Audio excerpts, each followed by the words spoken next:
This is Mikey. And I'm Garrison Rifen. This is Cinema Debrief.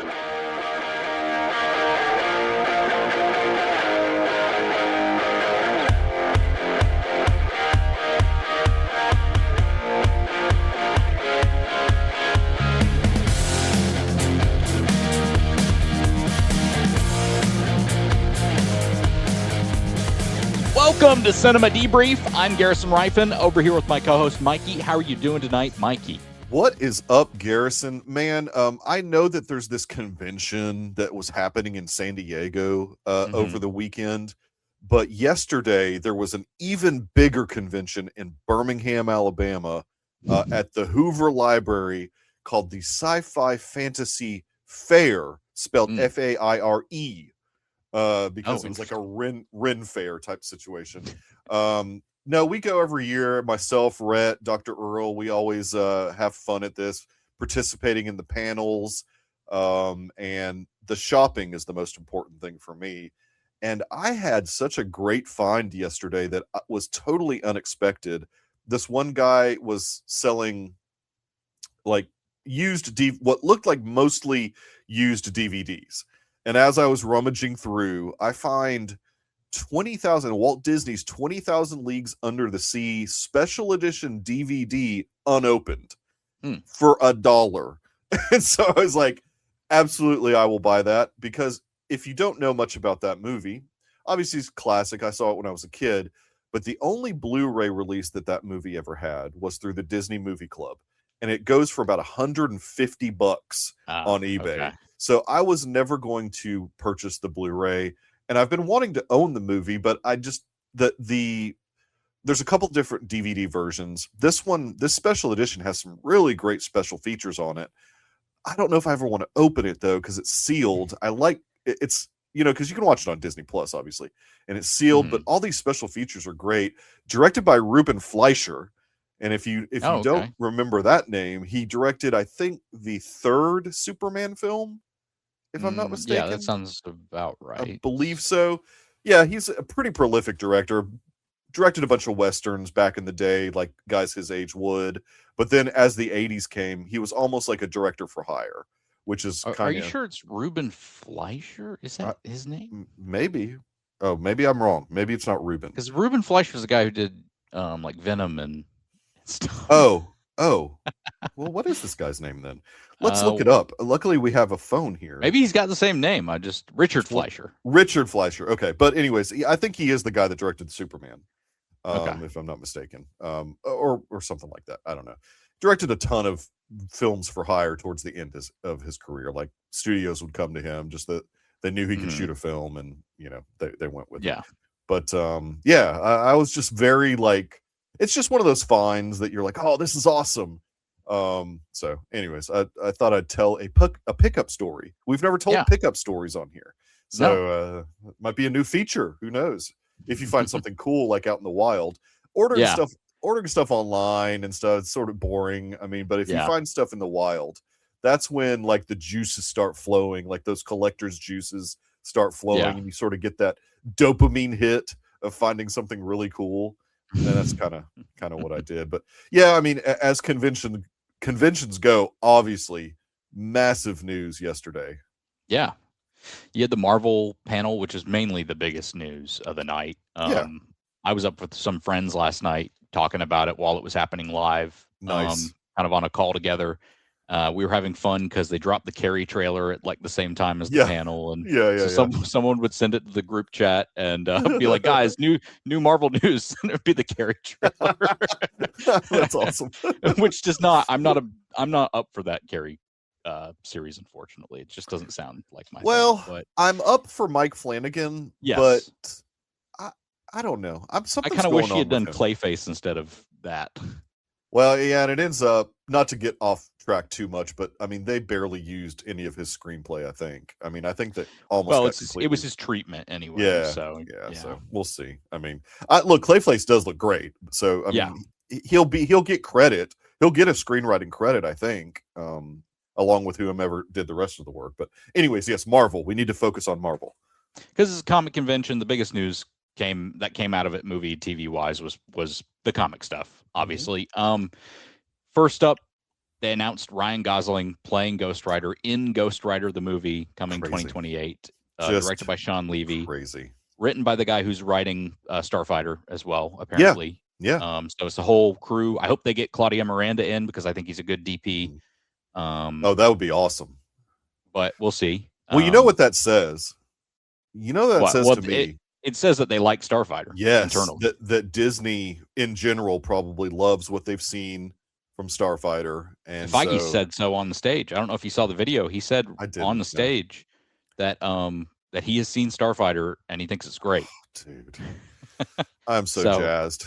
I'm ready for Star Wars to be fun again. Yeah. Not that Mando and Grogu wasn't fun, but I'm ready for it to be good and fun at the same time. I need like a formula of things. Yeah, well, Gosling seems to have just a good touch and awareness of what the audience wants. Totally. And is very involved in his productions. He's not just an actor in the production of the film. Right. I mean, he's usually a producer and has a lot of say as to what happens creatively with the films. Totally. So I'm super excited. I know he told a story earlier this year about like he went into the creature shop before the film and got to meet a lot of the characters, and I think basically said something to the effect of like he found this one creature that they were going to use, and it was just going to be this background thing, but it became more prominent in the film after he went in there and found it and thought it was a really cool creature. That's awesome. Yeah, I'm excited for Gosling doing. First off, Gosling always looks cool riding on motorcycles. Or, yes, he does. Yes. Or driving cars, one or the other. Yeah, exactly. So I'm super excited about that. Josh Horowitz got to announce it. Actually, I don't know if you know that. I did see that clip. All right. Look, I think Josh Horowitz is super talented and great at what he does. But that had to irk all the other people in the same space that he got picked to do that. But apparently Ryan was the one who asked him to do it. I'm sure. Yeah, no, I'm sure. Look, I mean, if you watch his show, every time Ryan's on, he asks him about doing Ghost Rider. Yeah. Because I think it's been rumored for a while and Ryan's really wanted to do it. The one thing I really liked coming out of that was after the panel, Feige gives an interview to a guy, and the guy's asking him like, what's the tone for the film going to be? What is the film going to be? This kind of thing. And Feige says, I'm going to let Ryan say that because Ryan came to us with an idea based on a specific run of comics that he really likes. Oh. And so, and obviously brought Sean Levy and the writer on board. And so I'm excited because clearly Gosling has a story he wants to tell in the universe. And that's always exciting to me. And you've got to imagine he's going to be Johnny Blaze, right? Like I would think. Like, but here's the thing: when he was growing up, Danny Ketch would have been the Ghost Rider at the time. That's true. So maybe that's the comic run he likes, or maybe as an adult he read a Johnny Blaze thing and went, "This is what I want to do." That's a good point. I didn't think about that. That's a very good point, and I bet you're right and I'm wrong, but we'll see. Well, and it would leave a seat open for an older Johnny Blaze, and maybe you could bring in Nick Cage. Hey, I'd be up for that. As a little small role. Yeah, no, I'd be. And I'm certainly not the one that noticed this, but we're going to have Ryan Gosling, who is married to Eva Mendes, who was in the first Ghost Rider movies. Yep. So that's so funny. That is funny. Rhett loves it when I say this, but it's a little bit of kismet. It's not, but it is. No, kind of. So that movie's coming out. I think what they said. I actually can't remember the release date now. It was they said July? Well, they didn't. Well, the only reason I think July is because there's a slot there for it that was previously announced. Untitled Marvel. They did not announce it. They just said 2020. Yeah, you're right. And the rumored post Secret Wars film is X-Men, which would be May. So yes, it would stand to reason that it would probably be the July film. They did give a release date to this other film, Black Panther 3, where Coogler brought out some of the cast on stage, Letitia Wright, Winston Duke, who were already there for Doomsday. But they come back up there and they introduce David Johnson as T'Challa Jr., T'Challa 2, whatever he is, the son of T'Challa, aged up now. I don't know exactly how they're going to do that, but I'm intrigued to see it. And I David Johnson is a fantastic actor. Yeah, the two things that I've seen him in, he was great. Yeah, Romulus and The Long Walk. I don't even know that I love either of those movies, but I liked aspects of them at least. But he in both those movies really impressed me. I agree. Totally agree. I mean, I think that it's a fantastic choice. Of course, leading up to Comic-Con, there was the big rumor that it might be Damson Idris. I don't want to say that this is a better choice, but this is certainly a choice that is, going to work really well. I mean, I think Damson Idris would have been fine. Yeah, but I think David Johnson, we've seen him do really good work already, so I think it's a safe choice. I think Damson Idris would have been a fine choice, like you said. I think he would have done a good job. I think David Johnson has the potential to be a Chadwick Boseman type of actor. I agree. Very charismatic, but also doing elevated stuff and getting an Oscar contention, I think, later on in his career. Yeah, definitely. Yeah, I'm super excited for that. And what's funny is both Damson Idris and Damon Johnson are both British. So I thought that was well. I think Damson Idris is like Nigerian, but grew up in England or whatever, and sort of like well, I don't know if Kaluuya. I think Kaluuya did grow up in England, and I think he's from originally from Africa as well. I think Nigeria as well, actually. So I think it's interesting that they're both Brits. I mean, look, T'Challa he's going to have that accent anyways. Yeah. And so although he's not being raised, at last we saw he was not being raised around the Wakandans. So well, that's true. He's being raised by Nakia, right? So yeah, who was maybe he would because of his mother, but maybe he wouldn't because of the location he's in. That's true. That's true.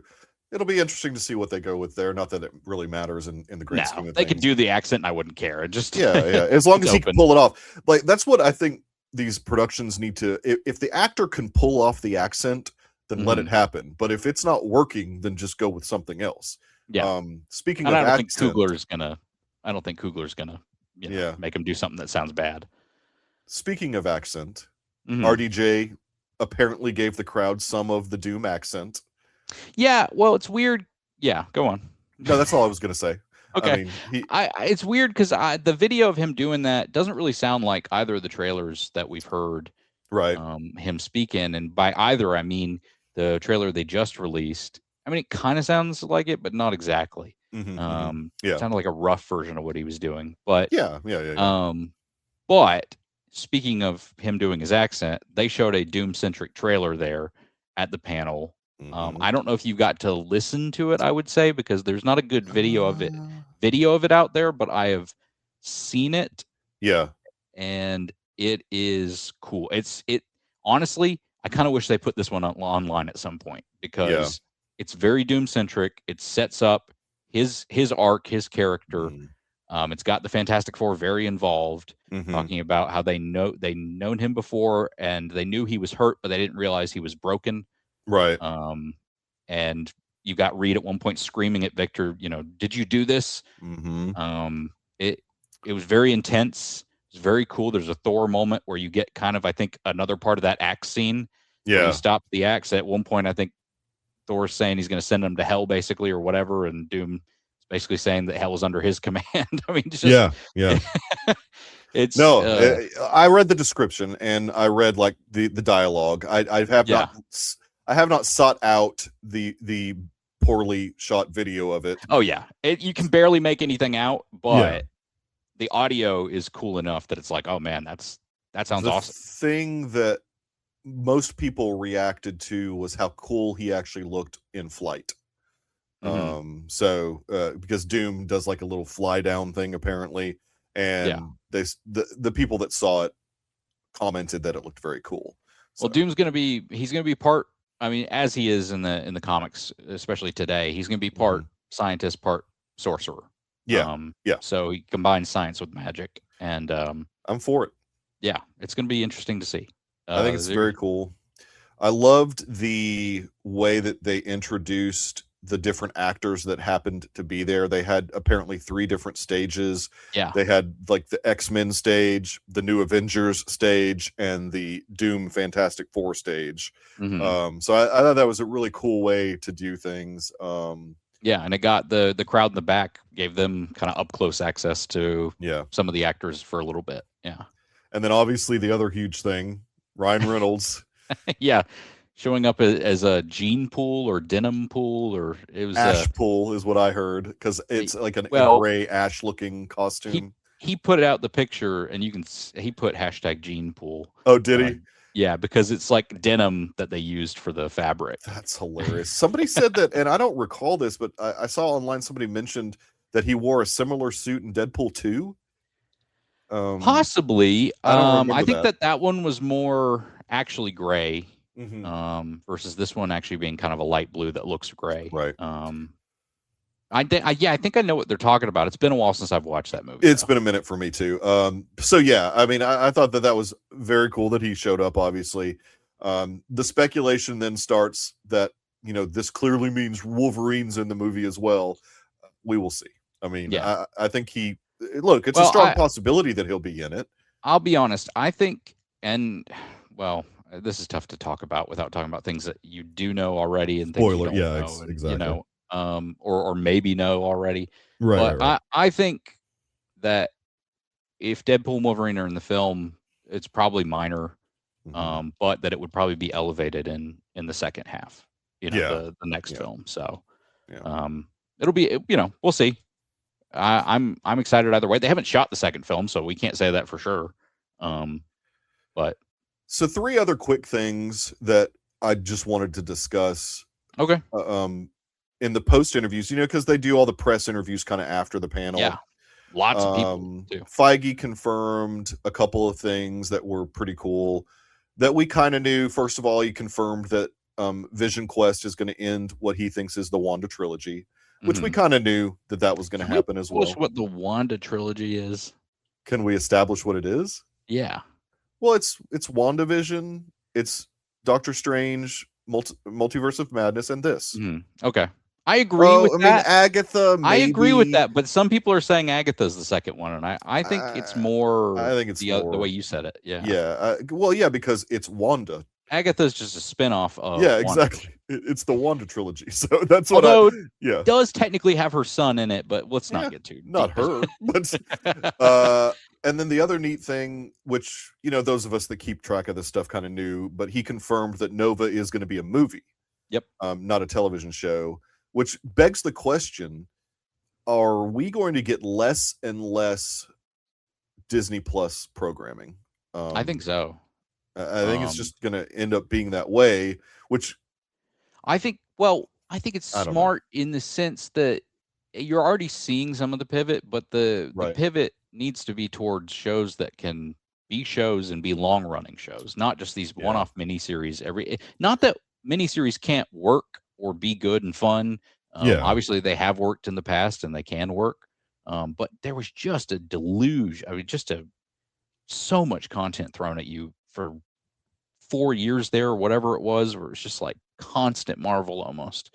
And I understand why people got behind or got sick of it. And stick to things like, okay, Daredevil's, we're putting out a season every year, season 1, season 2, season 3. And it's Daredevil. It's a known commodity, and we can bring other characters into that show, and then maybe we'll do other things off of that eventually. But for now, we're doing Daredevil, and Daredevil's going to have the Defenders in season 3, which is exciting and fun. But we don't have to have 40 shows as well on top of that. And that's the other thing that I was going to talk about, because it's a bit confusing to me. It's always been that the shows that are on Disney Plus fit in nicely with what's going on in the films as far as the MCU is concerned. Yeah.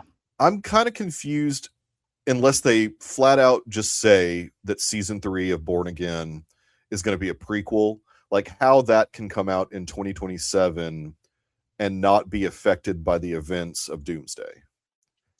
Go read the comics, and things happen in New York every day. And Well, yeah, but this is a bit in New York. Yeah, this is a bit more Doomsday. The events of Doomsday are going to be a bit more substantial. Oh, Doomsday. Oh, sorry. Yeah, I think it'll take place before Doomsday. You think it'll take place? Well, yeah, it has to. I'm sorry, it has to.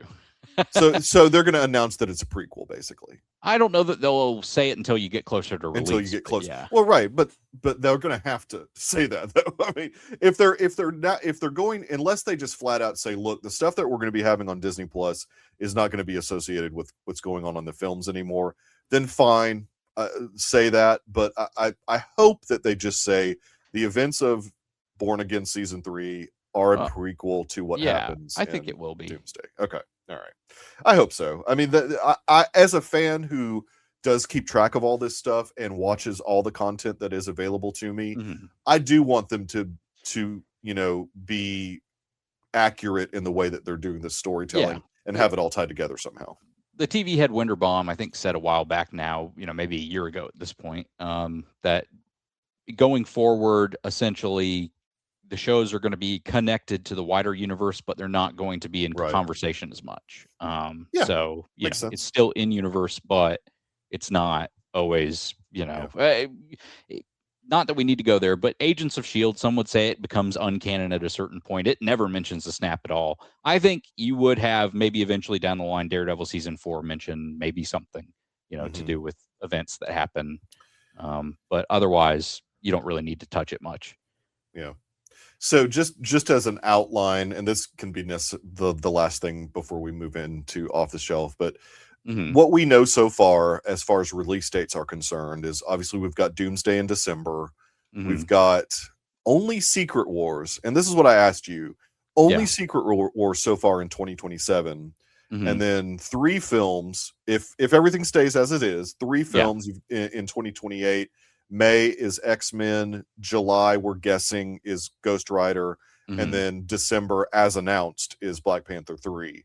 That's a good lineup, but it's interesting that the only thing we get in 2027 is Secret Wars, and that may be my necessity.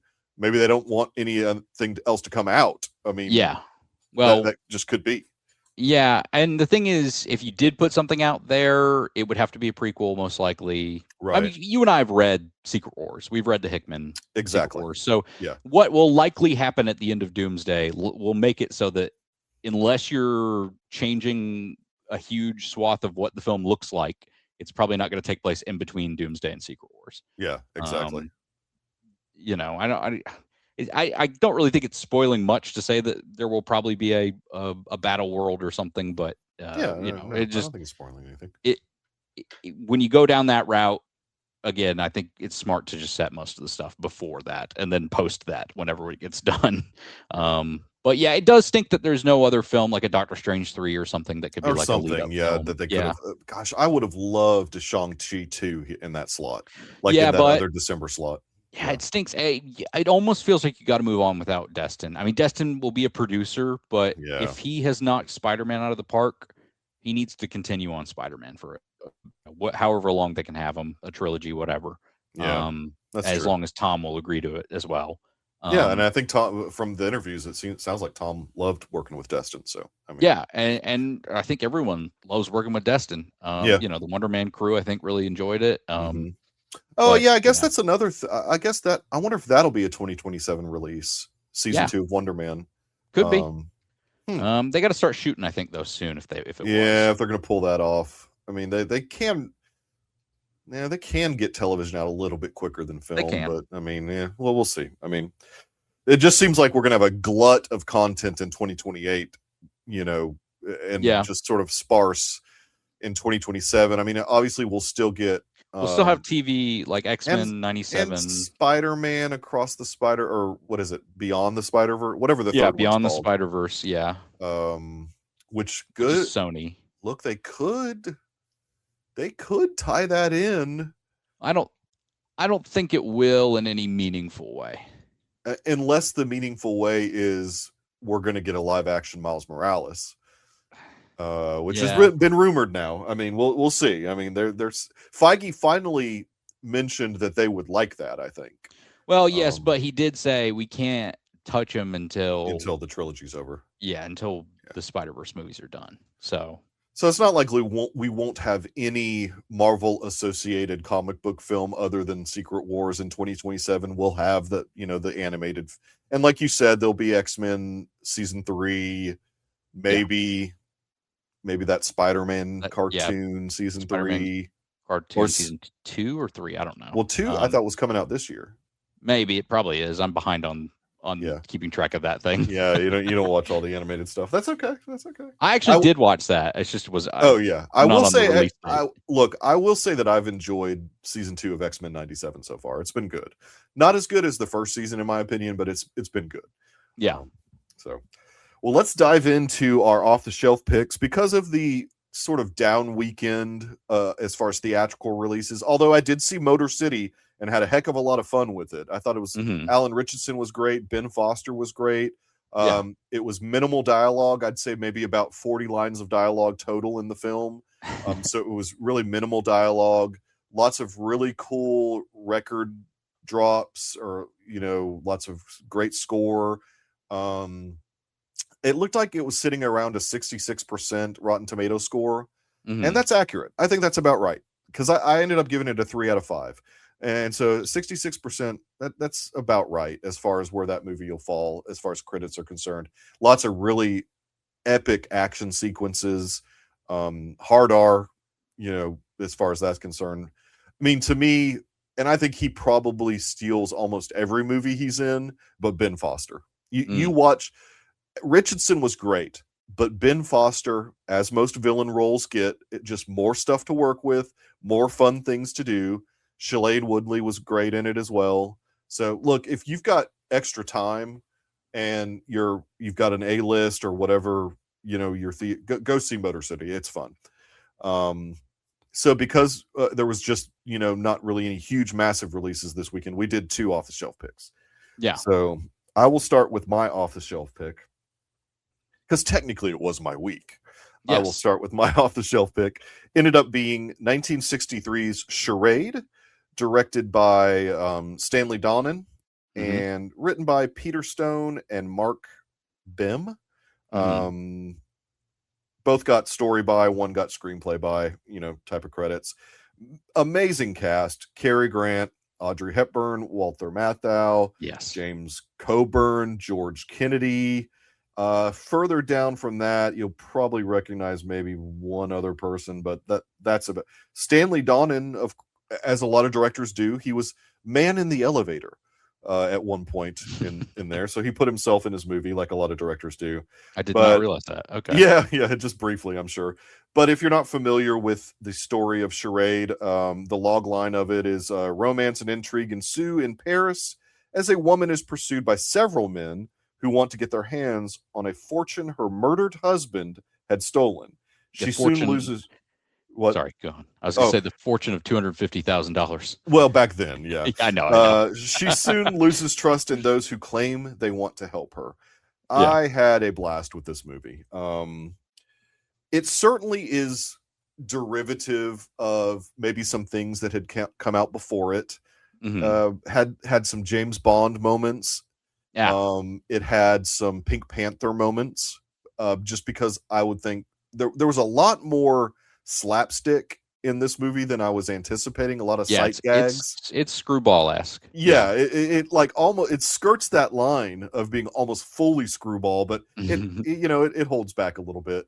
And then I think you had mentioned last week Hitchcock as well. So it's got, because it does have some intrigue and mystery, because you're not quite sure who the good guys and who the bad guys are. Yeah, you're not quite sure who Regina should trust. Yes, which I think is so well done.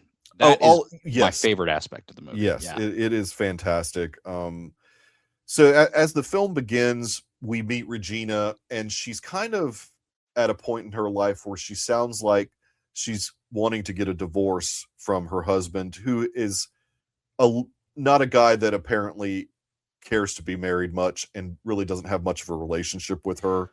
Well, yeah, it's established pretty quick that she goes in for the meeting with a police officer, and she can't answer a simple question about the guy in terms of doesn't know much about him. Yeah, exactly. Which I thought that was hilarious.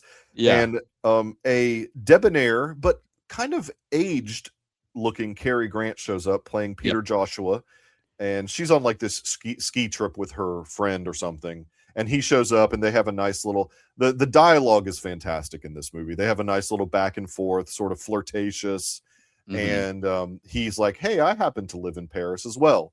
Now, in hindsight, and I mean, obviously we're going to spoil Charade. In hindsight, he was there because he probably knew she was going to be there. Yeah. Obviously. I mean, that ends up being kind of, It makes you initially kind of, I think, suspicious as well, because he keeps showing up. Right. And at opportune times. He shows up eventually to a meeting later that we'll maybe get to. That you're like, oh, okay, no. Right. Yeah, exactly. And so she leaves the ski trip and gets back home, and her house is completely empty. Like everything's gone. Yep. Just all her clothes are gone. I mean, every single possession that she had is gone. She's got just what's in her suitcase. And so she, calls the authorities, and then again, happenstance, Peter shows up. He's just in the doorway, and she's like, oh, what are you doing here?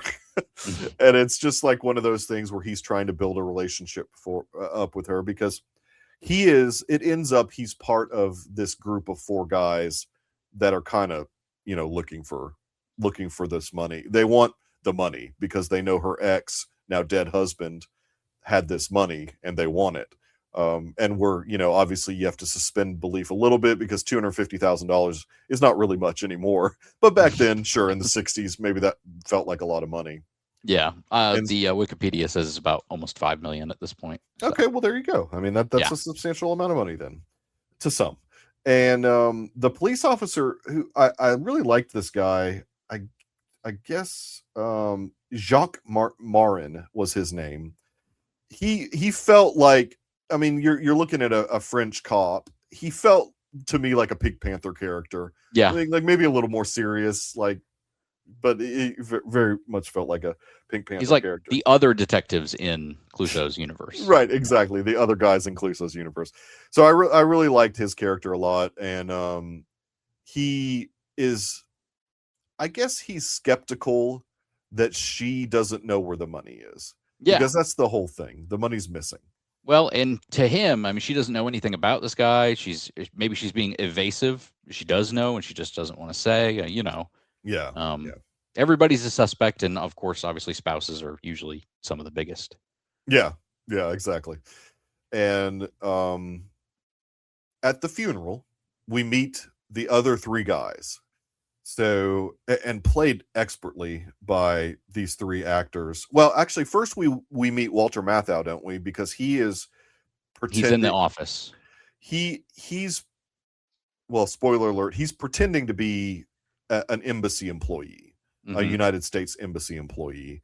Hamilton Bartholomew. And that's another thing. These character names are great. I mean, they're like classic, very typical, sounding 60s madcap kind of names.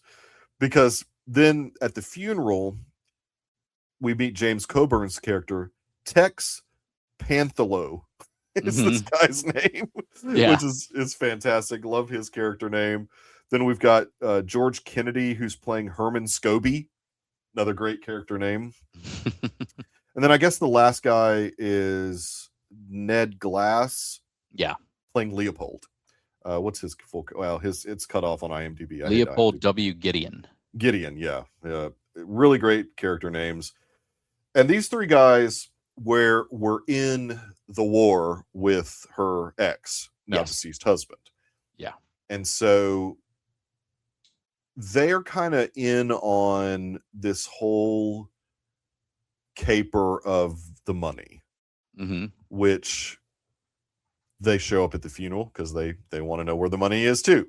Kind of like introducing themselves to his ex, Audrey Hepburn's character, and just craziness ensues from there, basically, with these 3 guys. All this different stuff starts happening where they're trying to figure out what went down and where this money is.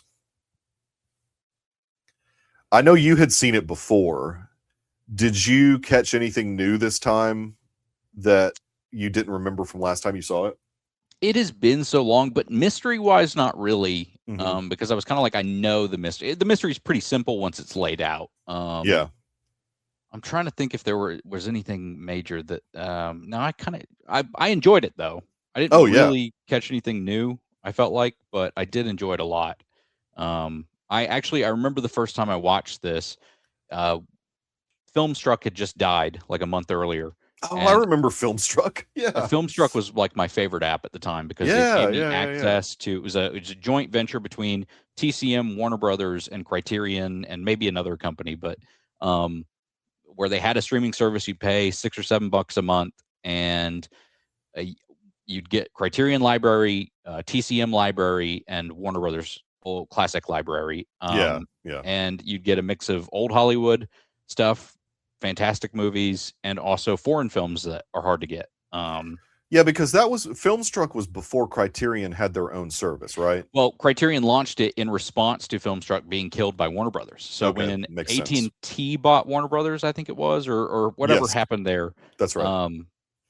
They decided to kill Filmstruck and launch HBO Max. And that made a lot of people unhappy because they weren't launching HBO Max until like a year after that or whatever. Or maybe it was half a year. But either way, we were losing that. And I think we were losing titles in general, doing that. And so Criterion announced immediately that they were launching their own service. Right. So now you have between them Criterion Channel and HBO Max, which make up mostly the same library of what you had before. You have to have both now, which is kind of the streaming world at this point. It is. Yeah. I mean, it's unavoidable, unfortunately. But yeah, so Filmstruck had been killed. I think a month later, I was just like every day I was going through the TCM guide, and I'd record things that I thought, I'd want to check out. And this was one of them. I recorded it and I watched it the next day. And nice. I had a lot of fun with this movie. It's part mystery, but it's part comedy, like you're saying. And it toes the line a bit. But that's the thing about Cary Grant. Cary Grant is one of my favorite actors of all time. Oh, wow. And it's because he can do the serious with the screwball, and it doesn't take me out of it. And I'm trying to think of like a modern actor. And in all honesty, Ryan Gosling. His name comes to mind. I mean, because if you've seen his dramatic work, he is right up there as far as his skill in that area as he is with comedic timing. Yeah. And Cary Grant's the same way. And Audrey Hepburn, it's impossible to say anything negative about her. I mean, she's just such a vision on screen, and she really does have this kind of innocence about her in a lot of her roles where it's very believable. When, and it doesn't come off as dumb. That's, I think, the line that you have to be really careful about, because a lot of times in movies that came out in the 50s and 60s, a lot of times the female characters are made to look kind of silly, or they need a man to be able to accomplish whatever they're trying. But Audrey Hepburn, I never feel that from her at all. I think she commands every performance that she's in, and she's great.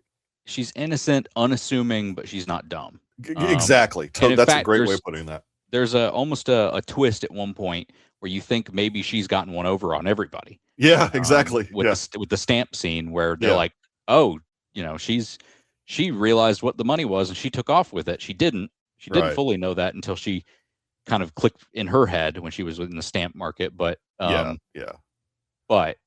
she plays a great, unassuming, innocent character.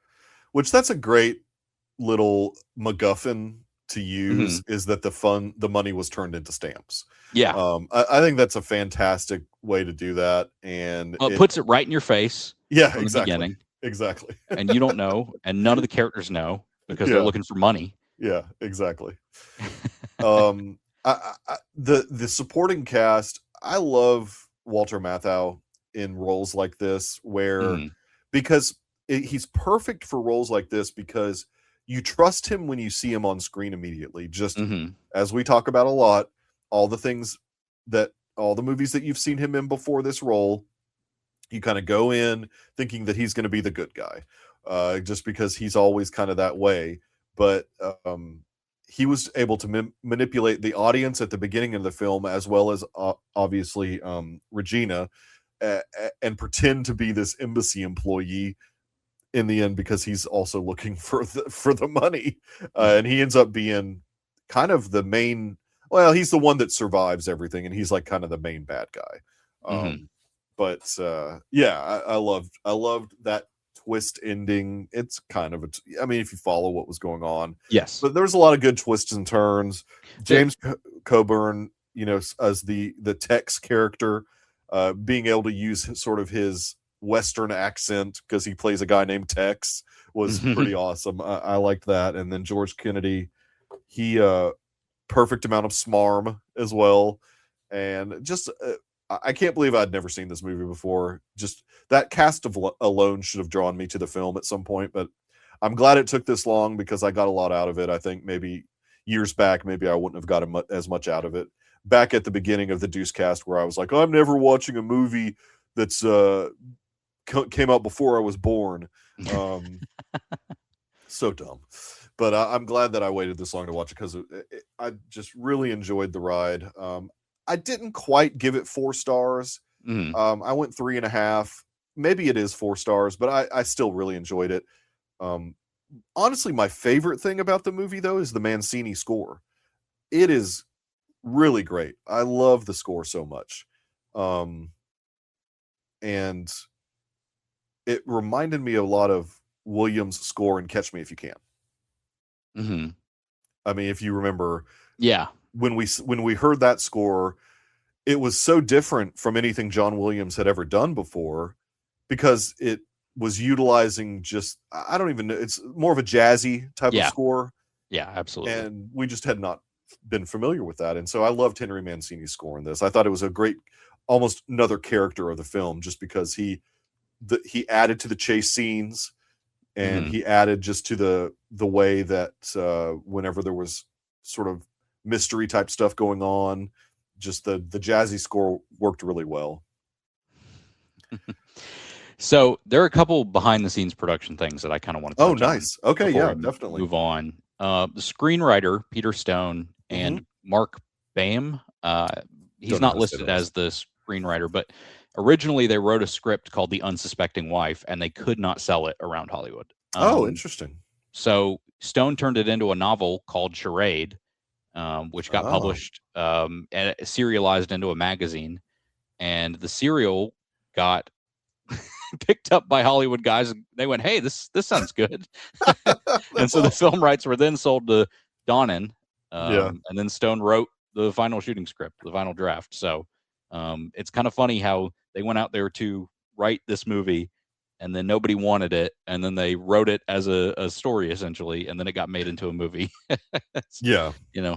Sometimes never give up on your dreams there. But Cary Grant, 59 years old when filming this, was very uncomfortable about doing this role.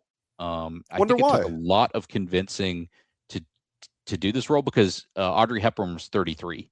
Yeah, I mean, you could tell. You certainly could tell. Yeah, he didn't really want to come off as this old guy chasing her. So they specifically, when they did the movie, to not, I think they added dialogue that talks about his age. But at the same time, they had her pursue him, right, instead of him pursuing her as much. right, and that's fair. I mean, and look, I mean that age difference is not. When you're 59 and 33, it's not that big. I don't know. Yeah, well, you're adults at that point, but I think Cary just didn't want to be seen as this creepy. Well, yeah, I mean, you could definitely tell he had a little, some wrinkles on the face, a little bit, some gray in the hair. I mean, he played a little older. I think it worked though. I think that Audrey I think they both made it work fine. I didn't feel any uncomfortable part at all from any of that. Now, if he had been like, I don't know, 69 and she was 33, then maybe that's like a bridge too far. But yeah. I think honestly, they could have dyed his hair blacker, and you probably wouldn't have known he was. They could have, but I'm glad that they didn't. I'm glad that he kind of wanted to look his age. I think it worked better for the role. I was surprised to see not really any love for it Oscar-wise. It did get nominated for Best Music Original Song for the song Charade, written by Henry Mancini, and I guess must have been performed by Johnny Mercer. It says lyrics by too. So. Yeah, lyrics by. So did get that nominee. BAFTAs liked it much more. In fact, Audrey Hepburn won for Best British Actress at the BAFTA, and Cary Grant was nominated for Best Foreign Actor at the BAFTAs. Didn't win. yeah, exactly. Didn't win. It did get a lot of it got some Golden Globe nominations, which I had no idea the Golden Globes were around in the 60s, but had some had some Golden Globe nominations. So in 2022, this is interesting. It won the award for National Film Preservation Board. I don't think that means it. I think it just means that it was put into the National Film Registry in 2022. Okay, that makes sense. That makes more sense. Writers Guild of America nominated it for Best Screenplay in 1964. So not too, but it is. And those are the things that I think. Yeah, I think Audrey winning the BAFTA, I think that's accurate. I think that Charade song was catchy. So yeah, I'm glad that it won. Overall, a great watch. Can't say anything really negative about it at all. I do wonder what the serious version of Charade would look like the super serious, no slap. Because there was a couple of times where the slapstick, mostly the guy sneezing, was getting a little annoying. And some of the thing that I'm glad the film does is from the very beginning lets you know that it is going to be sort of a slapsticky movie when they're having Audrey Hepburn, of all people, this very elegant person, gets sprayed in the face by a water gun from a kid. The opening scene, The opening scene. So you're right away, you know kind of what you're getting yourself into, and I think that was wise. Not a super serious tone. Not a super serious tone. And the same thing, the kid sprays Cary Grant also.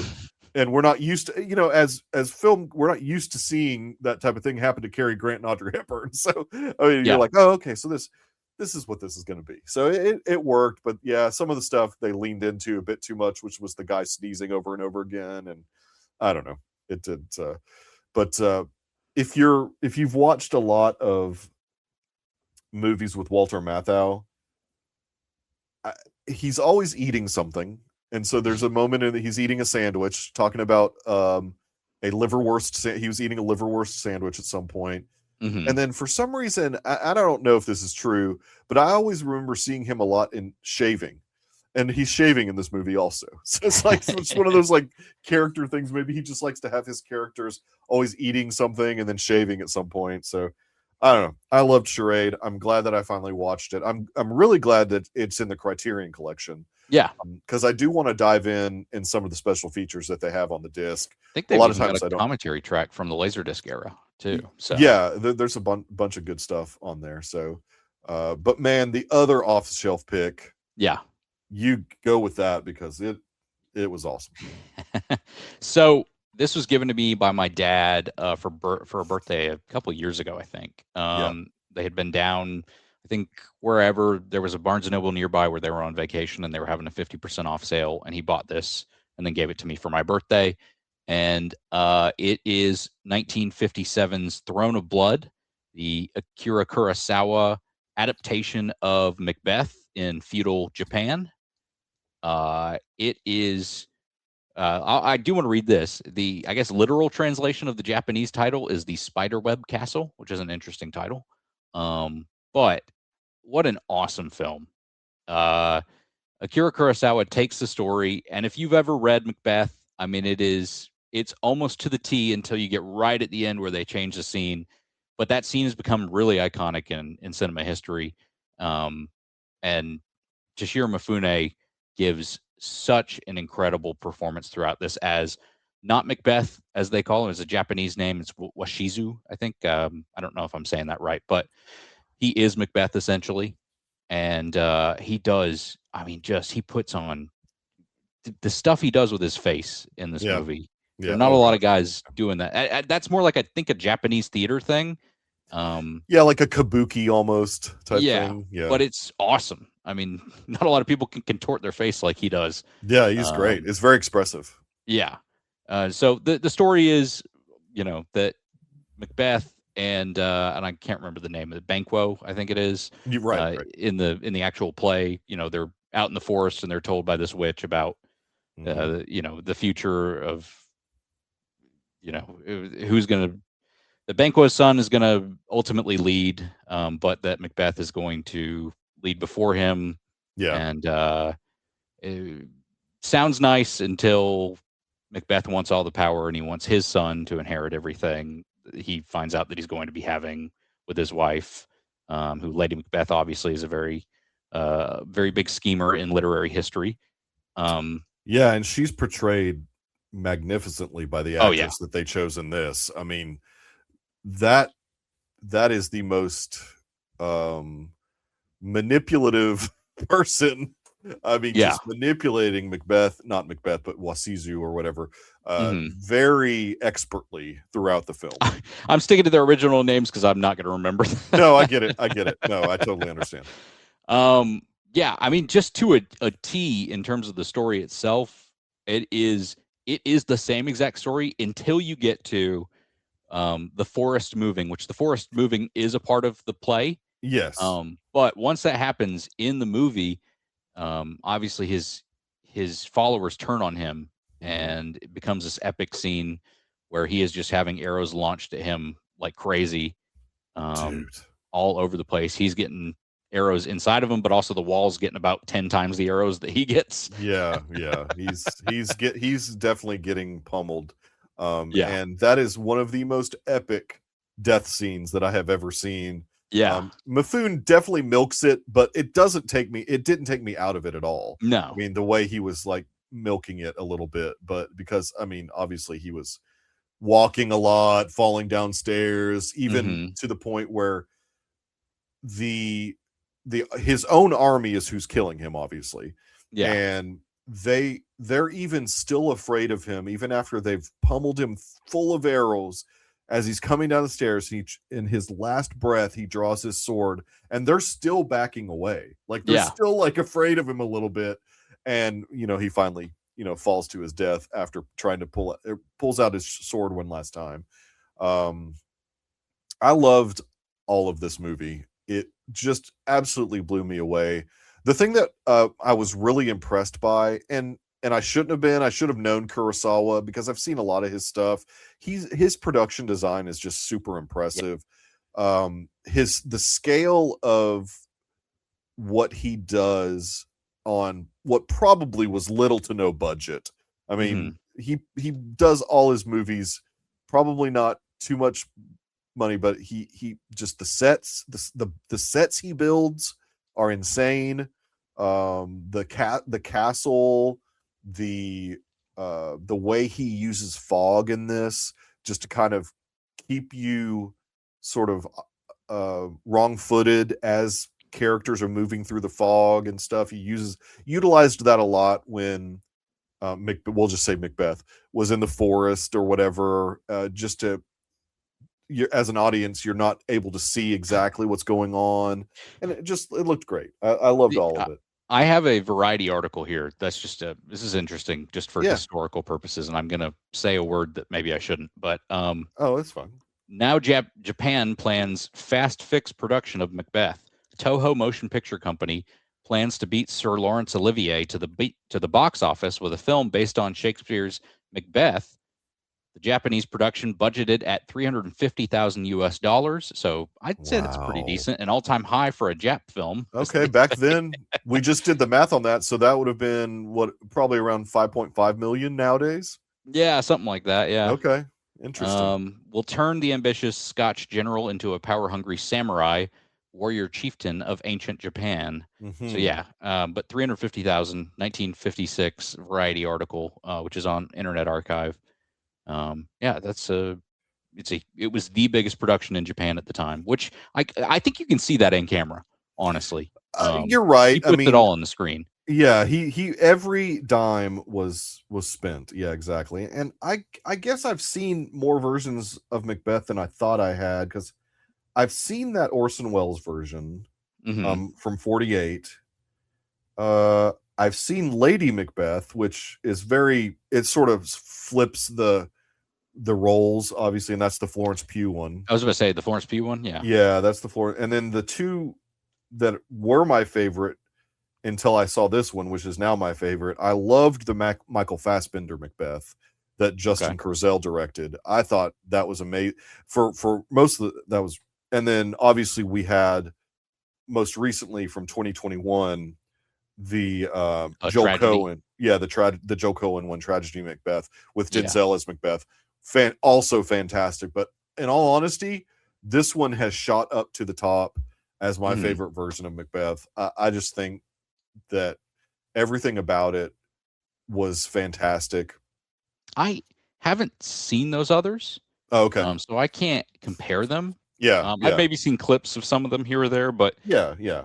But I will say that this makes me want to watch more Shakespeare adapted into feudal Japanese cinema. Absolutely. And only one other film in Kurosawa's oeuvre that is that, and it's Ran. Right, we talked about that a couple weeks ago, I think. Yeah, for the Odyssey, yeah. It's a King Lear adaptation that he took and put in feudal Japan. He actually did a third Shakespeare adaptation, which is The Bad Sleep Well or whatever it's called. And never released or something? No, it was set in modern Japan at the time. Oh, it was, okay. So it was like businessmen and and it's a Hamlet adaptation. Oh, okay. That's I might. It's The Bad Sleep Well. Yeah, okay. I'm intrigued by that one, but it's never been put on Blu-ray here, so that's why I've never watched it. Yeah, I mean, it's crazy to me that some of his stuff is still difficult to find. I mean, we're talking about Akira Kurosawa. You would think that, at least from a physical media standpoint, that they would find ways to get this stuff released, but I don't know. I just think that this was, I was going in a little skeptical, and I shouldn't have been, just because it's Kurosawa, and you should not be skeptical about watching any of his stuff. But I didn't know if I would connect fully with the film, just because, I mean, I'll be honest, a lot of times with foreign films, you are having to really play close attention, obviously, because you're having to read the dialogue on the screen. And I would venture to almost say that if this had been a silent film, I would have gotten just as much out of it as I would have the dialogue, because the dialogue was great. Yeah, but they are doing that expressive theater acting too, as well. Yeah, exactly, and it lends to silent films. So good.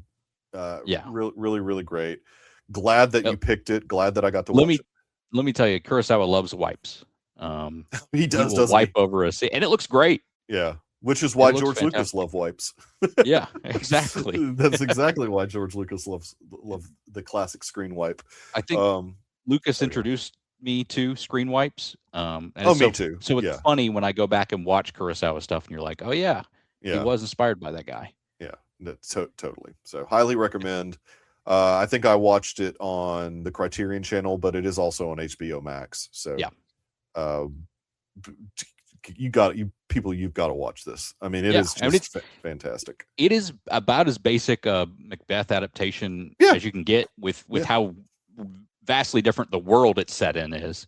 But again, there's just that slight tweak at the end, which I don't think in the play Macduff slays Macbeth, and there's kind of a twist to that, in that I think he's told, like, something to the effect of not woman born or whatever, is going to kill him, something to that effect. Right. We find out that basically means that Macduff was born by cesarean. Yeah. I think this is more impactful, in all honesty. I mean, I think this ending is much more impactful. I think his followers turning on him makes total sense. Big time. Especially when the forest is moving at that point. Right. They've already been told that, like, that's the only way I'm going to be unseated, and the forest can't move, and then it starts moving, and of course, at that point, the witch is completely right, and he's going to get unseated anyway, so why not just take care of it? And they know that he killed their leader. That gets brought up while he's getting shot with the arrows too. Right, exactly. So great movie. Glad I got to watch it. Excited to hear about, because it is technically your week. So excited to hear about what your new off the shelf pick is going to be. Mine's going to be a film, 73 minutes, so I'm saving us some time. Oh. from 1923. Okay. It's going to be Safety Last, starring Harold Lloyd. Okay, great. Yeah. You've never seen it? I have seen, obviously, the iconic scene. Yeah. I watched it. I want to say that that's part of the AFI list. Uh-huh. So I think if it is part of the AFI list, I've definitely seen it. But I am excited about watching it again. And it's not very long, but it is, I'm sure, a lot of slapstick, silent era fun. I know that clock scene is. Yeah.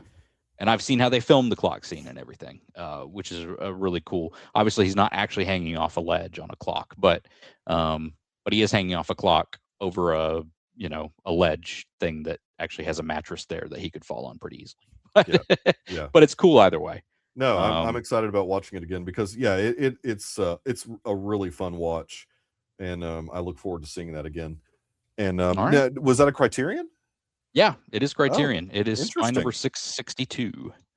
Oh, so a little bit further down in. Okay, yeah. That's cool. Came out in 2013. And obviously, our film that we're going to focus on is Spider-Man. Yes, Brand New Day. Brand New Day. Yep. I'm seeing it twice. I'm seeing it at that Amazon Prime screening thing on Wednesday. Yeah. And then seeing it again. And that Amazon Prime screening is not on what would be considered a premium large format screen.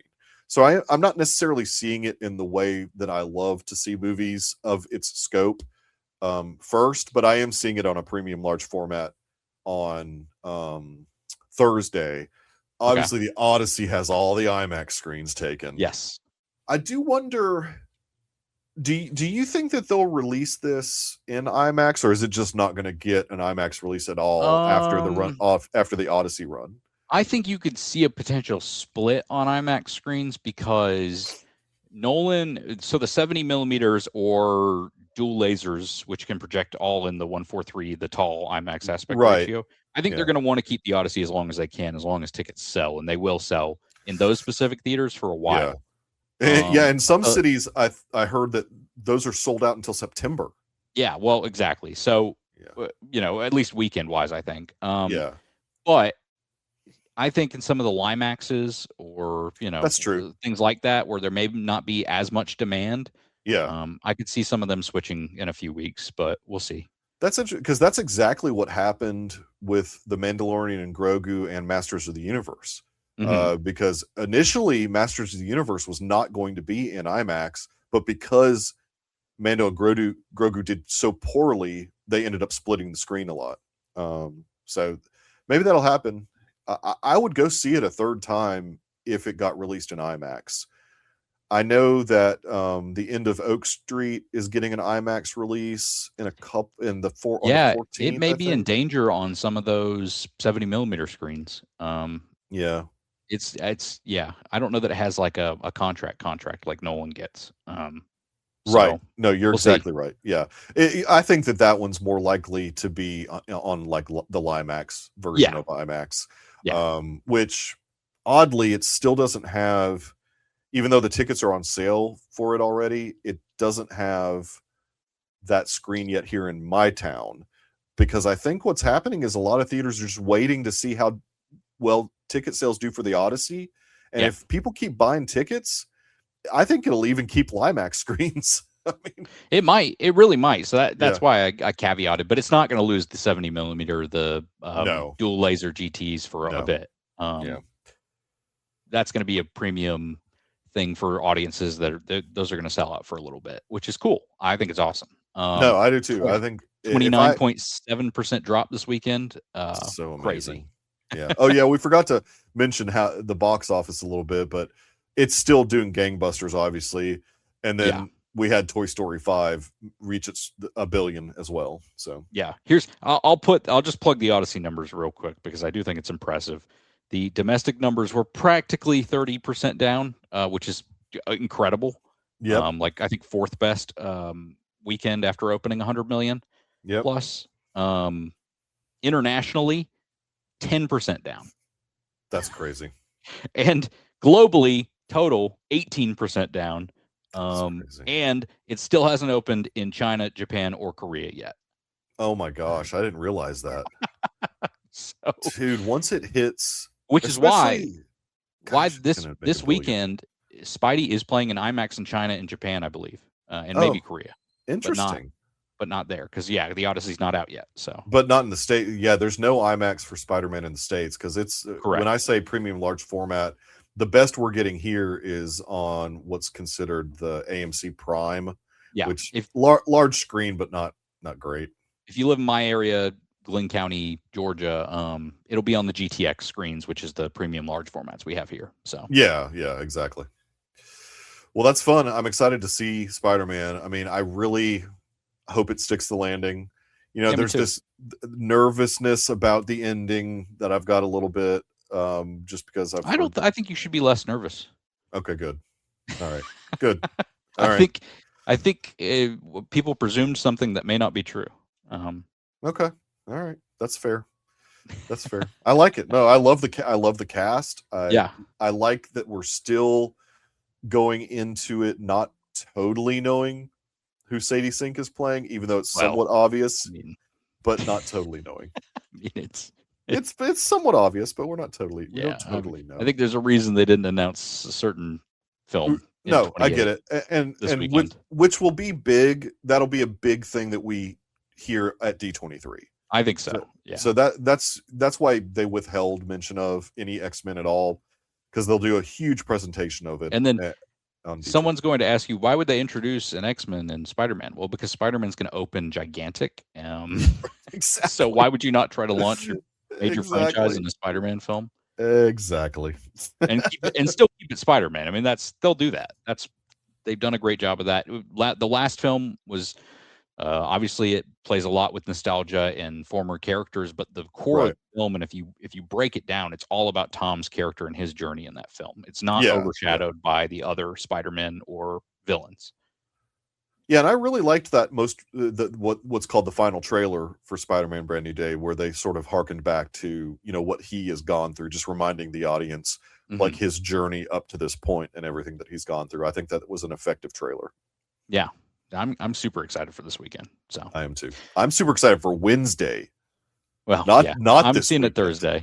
Yeah, I know. Where can people find you on social media, Mikey?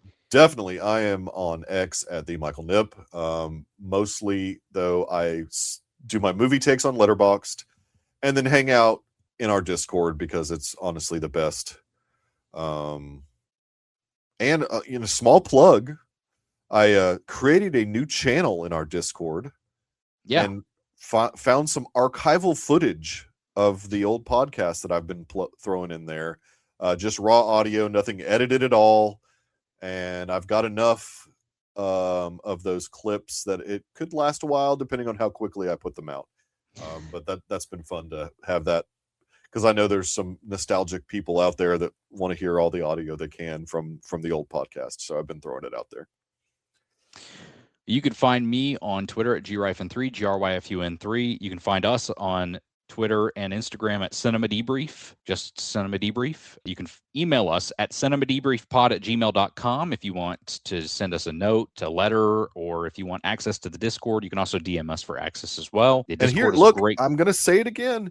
If you guys are keeping up with us and watching these off-the-shelf picks especially, I want to hear what you thought about these movies. I know of one person that watches them, and I need an email from him. I want to be able to read it. Yeah, I want to be able to read an email of what he thinks about these movies, because yes, you can of course go to Letterboxd to see his takes on them, but I think he needs to take the time to send us an email so we can read his email on our, because we're not going to read his Letterboxd takes, but if he watches, I especially want him to watch Throne of Blood. And I want him to email us at cinemadebriefpod@gmail.com and let us know how he felt. Yeah, absolutely.